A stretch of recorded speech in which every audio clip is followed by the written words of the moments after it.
प्रेमी सज्जनों, बहुत लंबे अरसे से हम लोग प्रतीक्षा कर रहे थे कि खाटू श्याम में हमारा कार्यक्रम हो।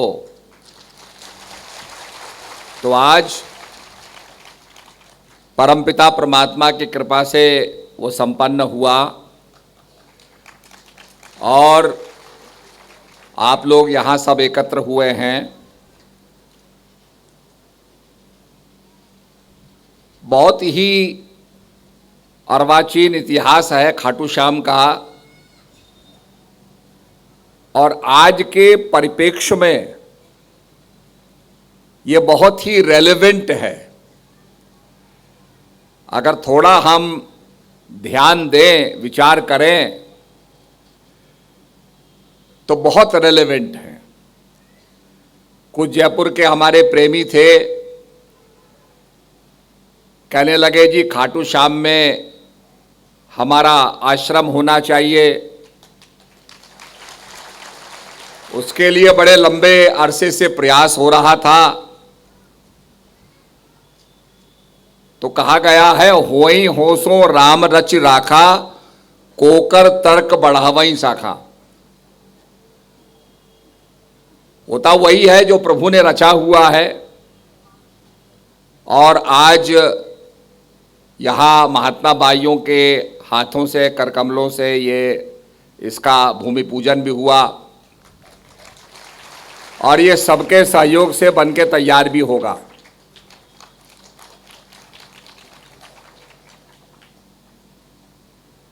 तो बहुत से प्रेमी चाह रहे थे, हमारी संस्था का देश भर में तो आश्रम है,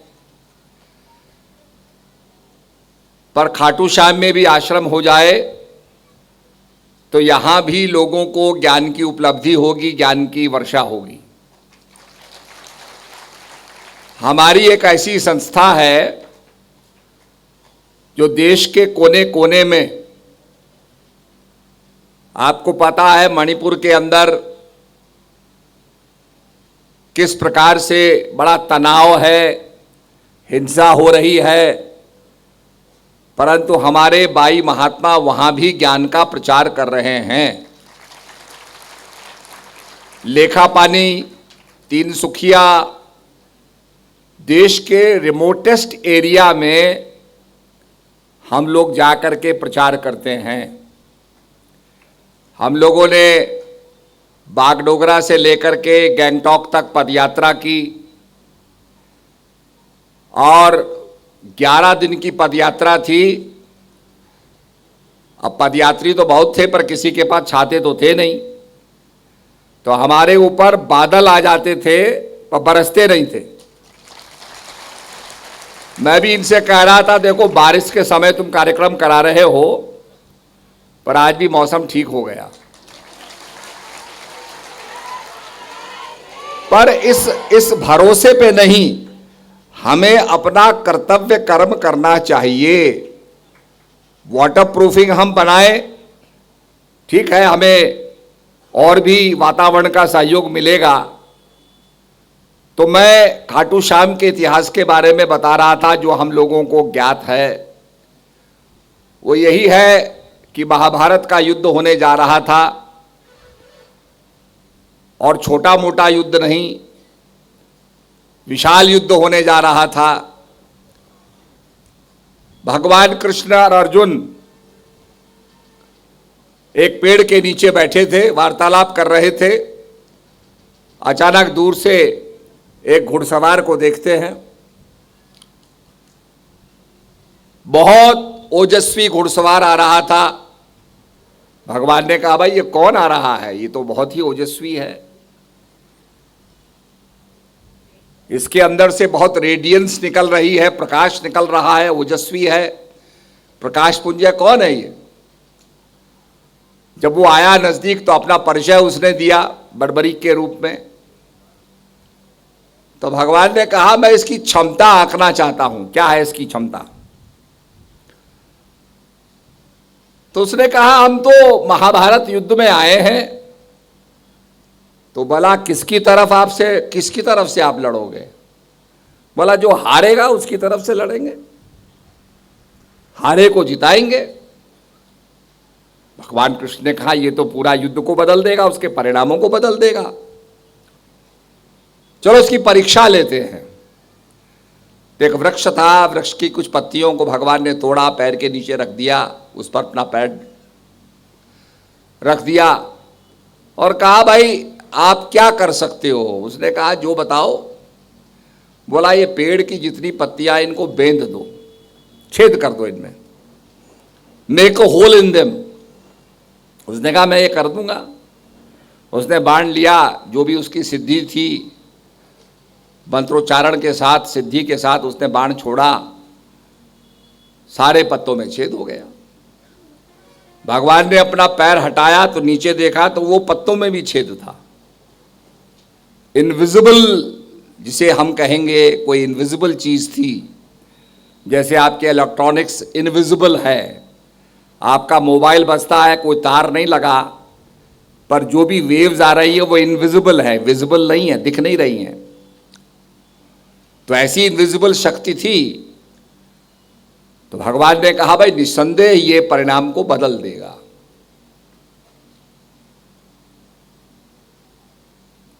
तो भगवान ने उससे वर मांगा, उससे सिर मांगा। उसने कहा सिर तो मैं दे दूंगा, मुझे कोई वो आपत्ति नहीं है, पर मैं युद्ध को देखना चाहता हूं, महाभारत के युद्ध को। तो भगवान ने जो सबसे ऊंचा पर्वत था, मेरू पर्वत पे सिर रख दिया। और जब अर्जुन को अहंकार हुआ कि लड़ाई तो मैंने लड़ी, बहुत ज्यादा ईगो हो गया अर्जुन को, तो भगवान कहने लगे चलो बर्बरीक के पास चलते हैं, उसने सारा युद्ध देखा है, वो बताएगा। तो भगवान जब पूछते हैं बर्बरीक से कि बर्बरीक युद्ध कैसा था, बर्बरीक ने कहा महाराज युद्ध तो अद्भुत था, मैंने ही आपको लड़ते हुए देखा, और कोई युद्ध नहीं कर रहा था, केवल मात्र आप ही कर रहे थे, कृष्ण ही युद्ध कर रहे थे। अर्जुन का अहंकार भी समाप्त हो गया। तो हमारे यहां ऐसे योद्धा थे कि जो हार रहा है उसके साथ अगर हो जाएं तो उसको विजय श्री दिला देंगे। अब ये कितना रेलेवेंट है, आज के जमाने में कितना रेलेवेंट है, ये मैं आपको समझाता हूं। अभी अभी कुछ दिन पहले आपने सुना होगा टैरिफ लग गए भारत के ऊपर। अमेरिका ने पहले 25% टैरिफ लगाया, फिर 50% टैरिफ लगाया। अब बहुत से लोग टैरिफ नहीं समझते हैं, पर यह किस्म का कर है। और ये कर कौन देता है? वो देते तो आदमी है, हम ही उपभोक्ता जो है, कर को हम ही देंगे, टैरिफ को हम ही देंगे। तो मैंने किसी दुकानदार से पूछा कि भाई ये 25% टैरिफ जो लगा है, कर लगा है, तो बोला जी इसमें तो जो हमारा मुनाफा है वो चला गया, अब हमें मुनाफा नहीं होगा। अब मैंने कहा ये 50% और 25 और लग गया, 50 हो गया। तो उसने कहा अब तो घाटे का सौदा हो गया, अब तो जो भी चीज हम बेचेंगे वो लॉस में बेचेंगे। तो बड़ी स्थिति खराब हो गई। भारत के ऊपर दबाव था कि तुम अपने डेयरी प्रोडक्ट्स के लिए, जो हमारा दूध और दूध के उत्पाद हैं, जो हमारी खेती होती है, उसको हाइब्रिड खेती करने के लिए, जिसके अंदर ऑल्टरनेशन होती है, ऐसी खेती करने की हमको अनुमति दो, हम तुम्हारे देश में आना चाहते हैं। हम लोग भी विदेश में गए तो वहां गायों को दूध के लिए नहीं बल्कि मांस के लिए उनकी वृद्धि की जाती है, उनको पाला जाता है और उनको चारे के अंदर मांस ही खिलाया जाता है। वो मीट को सर्कुलेट करते हैं, नाना प्रकार के मांस खिलाते हैं जिससे गायें और बड़ी बड़ी हों। तो ऐसी स्थिति के अंदर वो गायें अगर दूध भी दे रही हैं तो वो तो जो मांस, चारों के साथ मांस खा रहे हैं, उसी का उत्पाद हुआ। तो भारत जैसे देश में जहां हम शुद्धता पर विश्वास करते हैं, पवित्रता पर विश्वास करते हैं, गौ की पूजा पर विश्वास करते हैं, वहां उस देश में कैसे चलेगा? आपको तो पता ही है कि अंग्रेजों को क्यों भागना पड़ा, क्योंकि जो कारतूस मुंह से खोलते थे सैनिक लोग, उनको ये बताया गया, उनको पता चला कि इस पर जो चर्बी लगी है ये गऊ की और सुअर की चर्बी है। तो कारतूस की टोपी को खोलना पड़ता था मुंह से, तो मुंह के अंदर तो फिर वो चर्बी जाएगी ही जाएगी। सेना भड़क गई और सेना के भड़कने से आपको पता है रिवोल्ट हो गया, आज़ादी की आवाज़ चल पड़ी, देश के अंदर बहुत बड़ा परिवर्तन हुआ। यहां पर भी ऐसा ही है।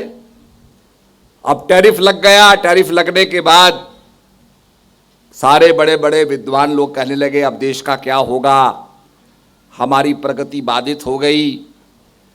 अब दूसरा सम्मेलन शंघाई में हो रहा है, एससीओ का संगठन हो रहा है, वहां पर देखिए क्या होता है।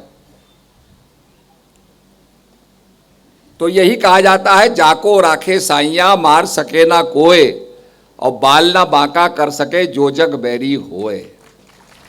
अब जिन्होंने ये टैरिफ लगाया वो क्या इसका जस्टिफिकेशन दे रहे हैं कि आप रूस से तेल खरीदते हैं। अरे भाई, तेल तो हम खरीदेंगे ही अगर हमारे देश में गाड़ियां चलती हैं। गाड़ियों के लिए तेल चाहिए, हमारे देश की इतनी बड़ी आबादी है, उसके अंदर अगर हमारा विकास होना है तो हमें तेल चाहिए ही चाहिए।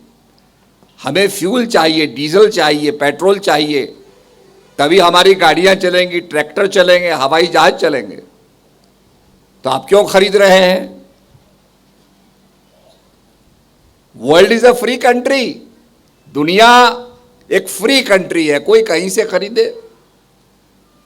पर साहब, आप क्यों तेल खरीद रहे हैं रूस का? हमसे ज्यादा तो चीन खरीद रहा है।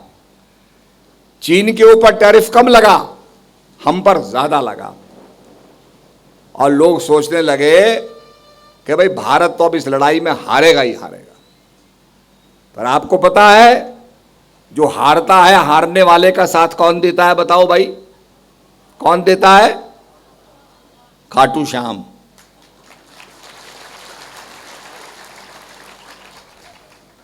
तो ऐसा हुआ कि इसके तत्काल बाद शंघाई आ गया।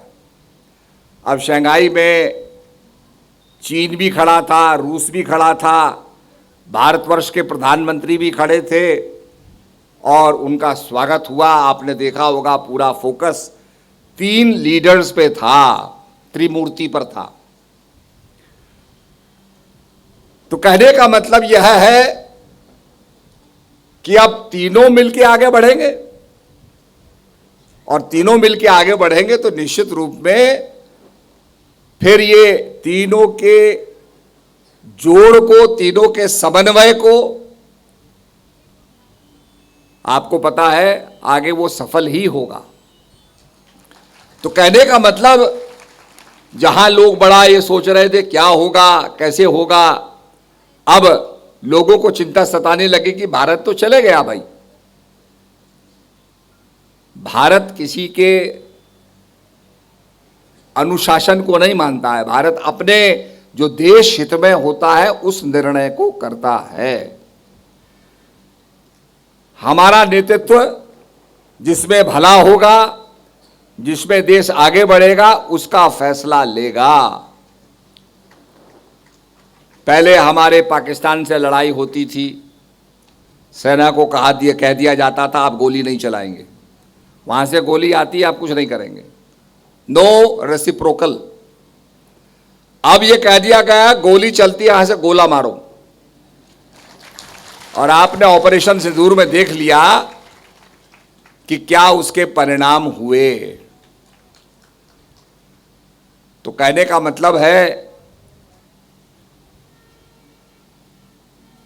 कि भारत अब वो भारत नहीं रहा, भारत एक शक्तिशाली राष्ट्र बन गया है और 3rd वर्ल्ड इकोनॉमी बनने जा रहा है। तीसरी दुनिया की सबसे बड़ी इकोनॉमी बनने जा रहा है। अब इसमें सबको अपना अपना योगदान देना है, कंट्रीब्यूशन देना है। यज्ञ जब होता है तो यज्ञ में आहुति देते हैं स्वाहा, तब उसकी अग्नि प्रज्वलित होती है। ठीक इसी प्रकार से देश के विकास में अपना अपना योगदान सबको देना चाहिए। हम कंट्रीब्यूट करेंगे तो हमारा देश आगे बढ़ेगा। और आपने देख लिया कि थोड़े से ही समय में, पहले लोग बड़े परेशान थे, भाई 50% टैरिफ हो गया, देश कैसे चलेगा। हम तो ये बाजी हार गए, पर उसके बाद आज अखबारों को उठा कर देख लो, सब ये पछता रहे, भारत हमारे हाथ से चले गया, भारत का साथ चले गया, भारत दूसरी जगह चले गया, भारत ब्रिक्स में चले गया। तो भारत एक शक्ति है, वो चले गया, इसका अफसोस लोगों को हो रहा है। तो ये आपको मानना पड़ेगा कि भारत ने एक बहुत बड़ा स्थान अपना बनाया है, सम्मान बनाया है। आप देखिए, आप किसी कुत्ते पर पत्थर मारो, कुत्ता भाग जाएगा, और अगर मधुमक्खी के छत्ते पर पत्थर मारो तो क्या होगा, सारी मधुमक्खियां चिपट जाएंगी, छोड़ेंगे नहीं। हालांकि बहुत छोटी हैं वो, क्योंकि उनमें एकता है। मधुमक्खी काम कर रही हैं, शहद एकत्रित कर रही हैं, तो एकता जिनमें होती है वो देश को आगे ले जाते हैं। तो यही मैं आपसे बताना चाहता हूं, इसीलिए हम अपने उत्तराखंड का उदाहरण देते हैं कि हमारे उत्तराखंड में बहुत सी नदियां थी और सब नदियों की इच्छा थी कि हम समुद्र में विलय करें, पर वो नदियां बहते बहते समुद्र तक नहीं पहुंचती थी। मंदाकिनी है, वो आगे जाकर के धरती में समा जाती थी, भागीरथी समा जाती थी, समुद्र तक नहीं पहुंचती थी।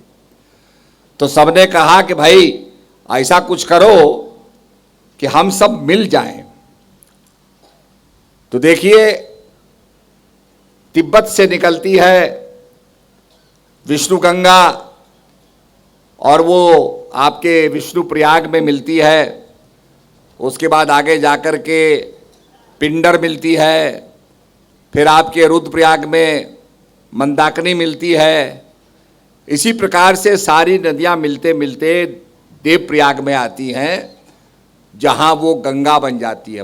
भागीरथी और अलकनंदा मिलकर के गंगा बन जाती हैं। सारी नदियों का जब मेल गंगा बन जाता है तो गंगा में इतनी क्षमता हो जाती है कि वो गंगा सागर तक पहुंच जाती है, समुद्र में जाकर के विलय करती है। तो हम जब एक होकर के काम करेंगे, एक होकर के विकास का प्रवाह करेंगे, तो निश्चित रूप में देश कहां से कहां जाएगा। तो हमारा अध्यात्म यही सिखाता है, अपना कर्तव्य करें। अर्जुन जब बड़ा डिस्पॉन्डेंट हो गया, कायर हो गया, तो उसने कहा मैं युद्ध नहीं करूंगा। भगवान ने कहा तेरा धर्म क्या है, तू क्यों पैदा हुआ है, और उसको ज्ञान दिया, उसका अहंकार दूर किया। इसी को हम कहते हैं ज्ञान प्राप्त करना, कि हम अपनी वास्तविकता को समझें कि संसार में हम क्यों आए हैं, क्या हमारे जीवन का लक्ष्य है, और उसे कैसे हम प्राप्त करें। जो ज्ञान भगवान ने अर्जुन को दिया, वो ज्ञान सद्गुरु के जरिए हम अपने जीवन में प्राप्त करें, तब हमारा उद्धार होगा। ज्ञान अंजन सद्गुरु दिया, अज्ञान अंधेर विनाश, हरि कृपा ते संत भेटिया, नानक मन प्रकाश। आप जब बल्ब जलाते हैं, उसमें जब बिजली का प्रवाह होता है तो बल्ब जलने लगता है, प्रकाश देता है। इसी प्रकार से जब आपका कनेक्शन, जब आपका ज्ञान आपको मिल जाए, आपका कनेक्शन हो जाए, तो आपके अंदर भी वो प्रकाश आ जाता है जिसको कहा गया परम प्रकाश रूप दिन राती, नहीं चाहिए कुछ दियाकृत बाती। राम भक्त चिंतामणि सुंदर, बसहि गरुड़ जाके उड़ अंदर। गरुड़ जी महाराज के हृदय में वो बसती है। अगर कोई स्थान पे होती तो उसका उल्लेख होता, बसहि गरुड़ जाके उड़ अंदर। उर माने होता है हृदय, और वो चिंतामणि के समान है, वो मणि जो प्रकाशमान हो।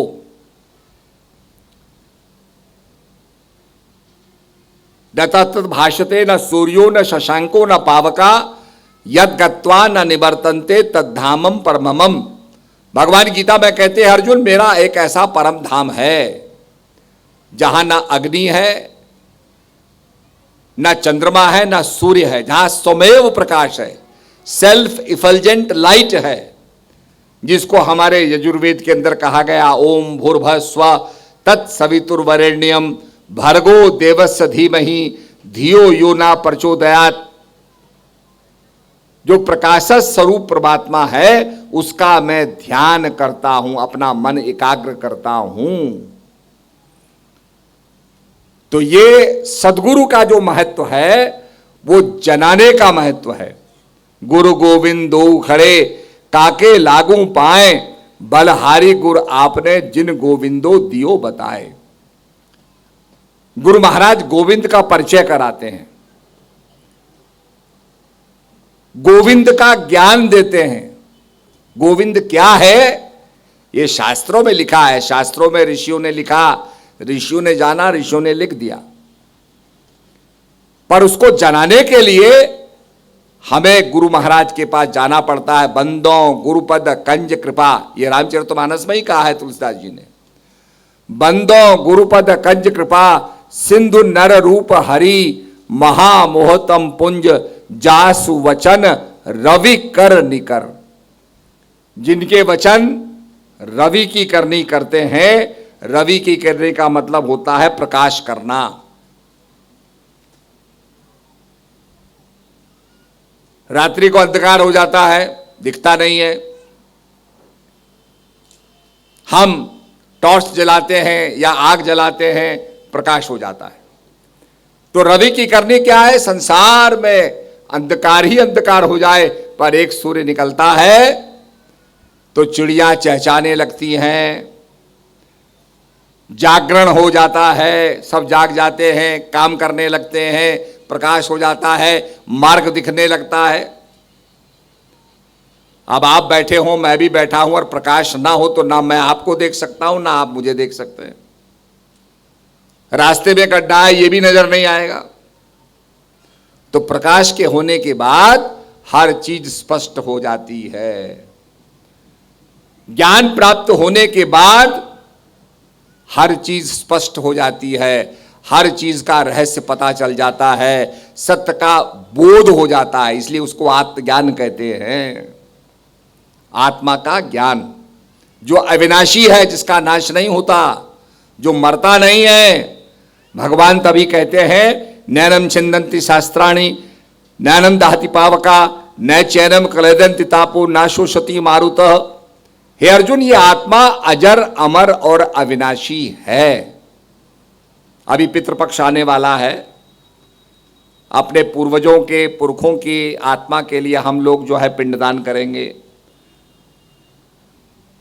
क्योंकि हम मानते हैं कि वो स्थूल शरीर से सूक्ष्म शरीर में परिवर्तित हो गए हैं, पर सूक्ष्म शरीर तो उनका है। तो आत्मा का नाश नहीं होता, ये बियॉन्ड डिस्ट्रक्शन है। और अगर हम साइंस को पढ़ें तो साइंस में भी साइंटिस्ट कहते हैं energy can neither be created nor it can be destroyed. शक्ति का जन्म नहीं होता और शक्ति का नाश नहीं होता है। The law of conservation of energy, that energy can neither be created, इसको पैदा नहीं कर सकते हो और इसका नाश नहीं कर सकते हो। तो ये जो साइंस कहती है, इसी अविनाशी शक्ति को, जिसका नाश नहीं होता है, उसी को हमारे संतों ने आत्मा कहा। और वो है इसलिए उसको जाना जा सकता है। संतों ने कहा, उन्होंने गुरु के माध्यम से जाना।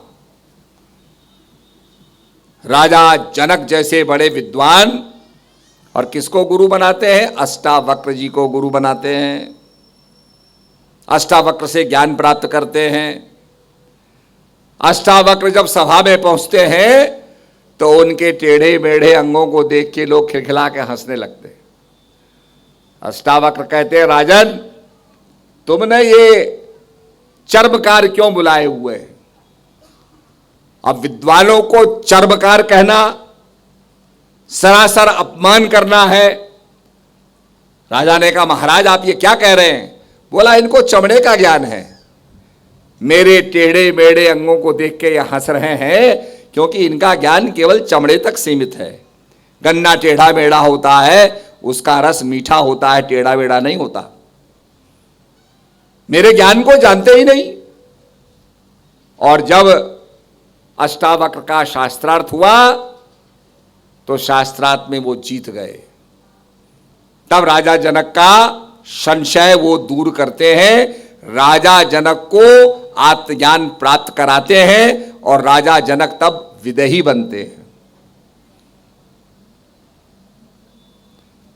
तो ये परिपाटी हमारी चली आई और इसी ज्ञान को देने के लिए महापुरुष समय समय पर आते हैं। कहा गया, जब जब होए धर्म की हानि, बाढ़ही असुर अधम अभिमानी, तब तब प्रभुधर मनुज शरीरा, हरे कृपा निधि सज्जन पीरा। एक दफे बादशाह अकबर ने कहा, बीरबल, बड़े आश्चर्य की बात है कि तुम्हारे भगवान अवतार लेकर के आते हैं, दौड़े दौड़े आते हैं, वो अपने दूतों को भेज सकते हैं। उनके पास बहुत से नौकर चाकर देवता होते हैं, उनको भेज देते। तो बीरबल ने कहा, जहांपना इसका जवाब तो मैं समय आने पे दूंगा, मुझे थोड़ा मोहलत दीजिए। अब एक दिन बहुत बड़ा जलाशय बना हुआ था, तालाब बना हुआ था और बादशाह भी बैठे हुए थे, बीरबल भी बैठा हुआ था। थोड़ी देर में एक दासी आती है और एक गुड्डा सा बच्चा होता है, उसको पानी में फेंक देती है और चिल्लाने लगती है, बादशाह अकबर का पोता डूब गया, कोई बचाए कोई बचाए। बादशाह बीरबल से बात कर रहे थे, सुना, एकदम खड़े हुए। वो तैरना जानते थे, एकदम छलांग लगाई और जाकर के अपने वो जो गुड्डा था उसको बचा लिया। उसको जब देखा तो कपड़ा का एक पुलिंदा बना हुआ था, गुड्डा बना हुआ था। बादशाह ने कहा, ये क्या है? दासी से कहा। दासी ने कहा, जहांपना मैं कुछ नहीं जानती, मुझको तो बीरबल ने कहा कि ऐसा करना है। बादशाह ने बीरबल से पूछा, ये क्या मजाक है? बीरबल ने कहा, जहांपना, जब आपने सुना कि आपका पोता डूब रहा है, बादशाह का पोता डूब गया, तो आप दरबार में जाते, दरबार में अपने शाही तैराकों को बुलाते, मुझे कह देते, मैं छलांग लगा देता। आप क्यों छलांग लगाने लग गए? आप क्यों कूदे? तो बादशाह कहता, अरे मेरा पोता था, कोई जाता ना जाता, मैं बचाने के लिए गया। तो बीरबल ने कहा, हजूर, आपने कहा था ना कि भगवान क्यों दौड़े दौड़े आते हैं? वो अपने भक्त को अपना मानते हैं, इसलिए दौड़े दौड़े आते हैं।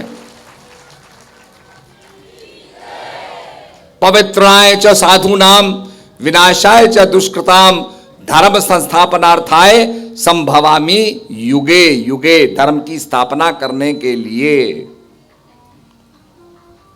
तो ये ज्ञान सदगुरु महाराज से प्राप्त होता है। आपने देखा होगा कि महाभारत के युद्ध से पहले पांडव लोग भी यजन करते थे, पूजा करते थे, पर युद्ध के मैदान में भगवान ही उसको ज्ञान देते हैं, राज्य विद्या का उपदेश देते हैं।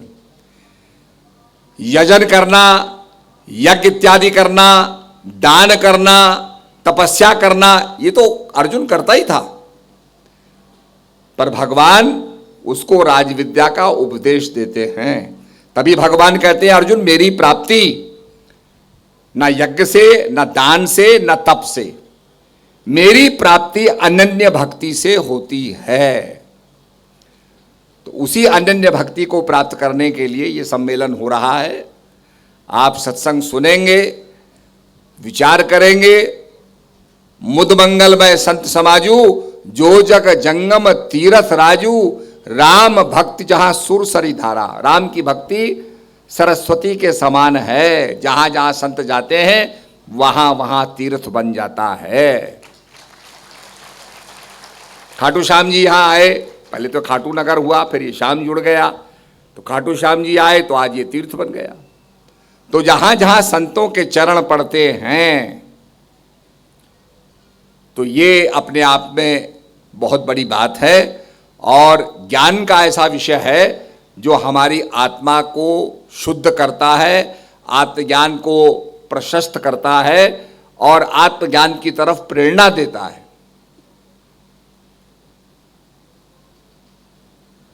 और आप किसी भी इतिहास की गहराई में जाएंगे तो आपको यही पता चलेगा कि वहां लोगों ने ध्यान किया, भर्गो देवस्य धीमहि, ध्यान की शक्ति से आत्मज्ञान प्राप्त किया। तो यही मैं आपसे कहना चाहता हूं। और यहाँ भंडारी का भी आयोजन है और दर्शन भी आप लोगों को होंगे। तो यहाँ का जो इसका जो प्रभाव है, बहुत अच्छा तीर्थ बना हुआ है। तो निश्चित रूप में अब यहाँ हमारी धर्मशाला भी बनेगी, आश्रम भी बनेगा, तो उसका भी लाभ लोगों को मिलेगा। तो इसीलिए जो अच्छा काम होता है वो करना चाहिए। मैं आपको एक घटना बताऊंगा। मुझे एक स्थान पर जाना था, वहां पर हेलीकॉप्टर नहीं उतर सका। वो थोड़ा उनका मैदान तिरछा बनाया हुआ था, तो वो हेलीकॉप्टर ने कहा जी मैं आपको गौचर में छोड़ देता हूं और आप वहां से कार से चले जाइए देहरादून। मैंने कहा भाई छोड़ दो मुझे। उसने गौचर में उतार दिया मुझे। मैंने एसडीएम को फ़ोन किया कि भाई कोई गाड़ी उपलब्ध कराओ ताकि मैं देहरादून को जा सकूं। उसने गाड़ी भेज दी, गाड़ी बैठ गया, हम चलने लग गए, देहरादून जाने लगे। कोई काम तो था नहीं। तो मैंने ड्राइवर से पूछा भाई कहाँ का रहने वाले हो? कहने लगा जी मैं वो कोदमा का रहने वाला हूँ। मैंने कहा मैं वहाँ तो गया हूँ, तुम्हारे वहाँ मैं ऊपर गया हूँ। कहने लगा आप मेरे पिताजी को जानते होंगे। उसने नाम लिया। मैंने कहा वही जो ब्लेज़र पहनते थे, कोट पहनते थे, सेना के अंदर सिपाही, वो अफसर थे। कहा हाँ साहब वही वही वही। तो मैं भी बड़ा खुश हुआ। मैंने कहा भाई देखो जो हमारे साथ में थे उनका बच्चा आज ड्राइविंग कर रहा है, बड़ी खुशी हुई। रास्ते में हम चाय पीने रुके। चाय पीने रुके तो उसने अपनी माँ को फ़ोन किया कि माँ मैं सतपाल जी महाराज को लेकर के देहरादून जा रहा हूँ। माँ ने कहा बेटा तू बड़ा भाग्यशाली है जो महाराज जी को ले जा रहा है।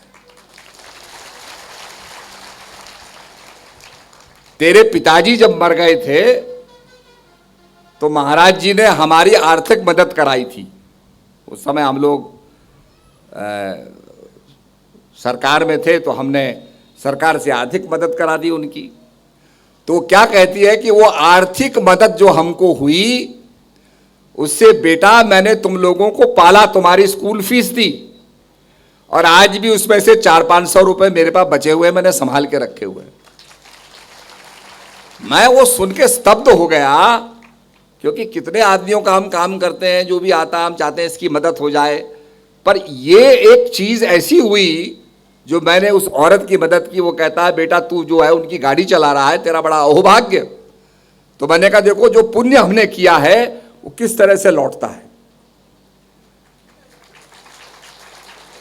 तो अच्छाई जो है वो घूम करके आती है।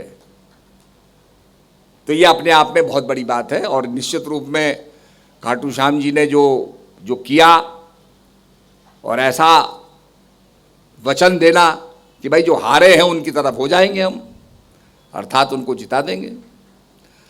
तो हमारा तो ये विश्वास है कि भाई चाहे 25% टैरिफ लगाओ, चाहे 50% लगाओ, चाहे 100% लगाओ, जब हमारे पास महाशक्तियां हैं तो निश्चित रूप में भारत की ही विजय होगी।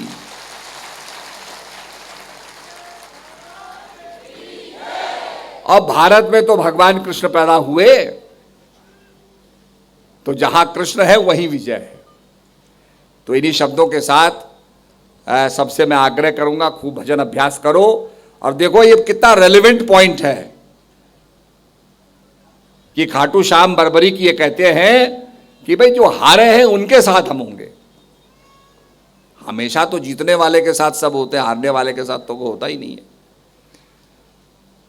तो भारत को कितनी भी कठिनाई सहनी पड़े, अरे भाई हमारा तो 6000 साल से तो पुराना इतिहास है, भारत को कोई दबा नहीं पाया, भारत को कोई रोक नहीं पाया। आज आप ब्रिटेन में जाकर के, लंदन में जाके म्यूजियम देखो, आपको सारा सामान भारत का ही मिलेगा और ऐसा लगता है ये चोर बाजार खड़ा हुआ है, सामने सारा सामान रखा हुआ है। ये भारत की मूर्ति, ये भारत की कला, ये भारत का शिल्प, ये भारत की जेवरात, ये भारत के रत्न सब आपको देखने को मिलेंगे। तो मैं यही कहना चाहता हूं कि गायन्ति देवा किलिगीत कानी धन्यस्तुते भारत भूमि भागे। भारत का अहोभाग्य है कि यहाँ महापुरुषों के साथ भारत आगे चल रहा है, विकास कर रहा है। आप भी अपना विकास में योगदान दें और अध्यात्म की शक्ति को लाएं। अध्यात्म की शक्ति से ही हमारा देश विश्वगुरु बनेगा। आज हमने बड़े बड़े स्कूल खोल दिए, कॉलेज खोल दिए, पर आज हम विवेकानंद नहीं क्यों बना पा रहे हैं? आज हम झांसी की रानी क्यों नहीं बना पा रहे हैं? क्योंकि हमने अध्यात्म को हम भूल गए। जब अध्यात्म होगा तो विवेकानंद भी बनेगा, झांसी की रानी भी बनेगी और महाराणा प्रताप बनेगा और भारत विश्व गुरु बनेगा। तो आइए अध्यात्म का प्रचार कर भारत को विश्व गुरु बनाए। सबको मेरा दुआ आशीर्वाद। हरि ओम तत्सत।